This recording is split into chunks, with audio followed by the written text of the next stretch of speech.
وده عن طريق ان هو بيلمح لها تسيب الوزاره، وبترد بانها لا مش هتسيبها، وبتقول له ان هي ممكن تغير طقم الحرس. لكن هو بيبقى عنده مبرر منطقي برضه، وهو ان لو راحوا فرح او حفله زي ما حصل هيكون الوضع ايه. لكنها في النهايه بتتحكم عليه، وبتقول له ان هي دايما اللي لازم تتنازل، لكن ما ينفعش هو يتنازل. ايوه المفروض يتنازل، يعمل ايه طيب؟ يسيب شغله وتصرف عليه ولا يستمر في وضع ما يحبوش؟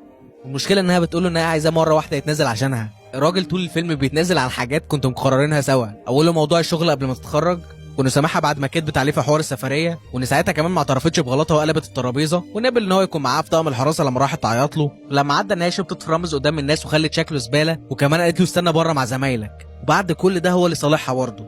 هو برضه ما عندوش كرامه بصراحه، ده موقف الفرح بس كفيل يهد كل حاجه واي حاجه. بس بغض النظر هيعمل لك ايه تاني؟ انت بقى اتنزلت عن ايه؟ انت اللي كل ما يكلمك في حاجه تقولي له طموحي كاريري، وتهبي فيه كانه داس على ديلك، وبعدين تروحي تجري معاه كلام تاني. يعني وجهه نظرك مثلا ما اتغيرتش وشفت ان هو بقى شخص وحش، او انه مش عايز يشوفك احسن منه، او بيقلل منك وعايز يهدمك فكرهتيه مثلا. لا، هي عندها استحقاقيه بشكل مبالغ فيه، هي عايزه كل حاجه وما تخسرش اي حاجه، وده مش موجود في الدنيا عامه، مش بس في العلاقه التوكسيك بنت التوكسيك دي. يا تختار الوزاره يا تختاريه، هو مش لازم العالم كله يتهيأ لك عشان يخدم رغبتك. عشان كده حتى لو تيمور شخصيه سيئه فاحترمه، عشان هو واضح وعنده توجه وهكذا يا مفيش.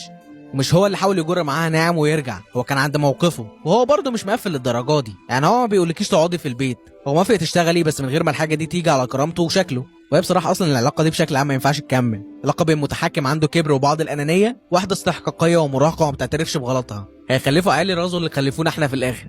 المهم خلينا نرجع للفيلم. بينتهي المشهد ان هي بترفض تسيب الوزاره، وركز لي بقى على الاكشن اللي جاي عشان سيء جدا. المفروض ان في مافيا روسي بتخش تخطف الوزراء عشان عندهم فرد محتاجين يحرروه.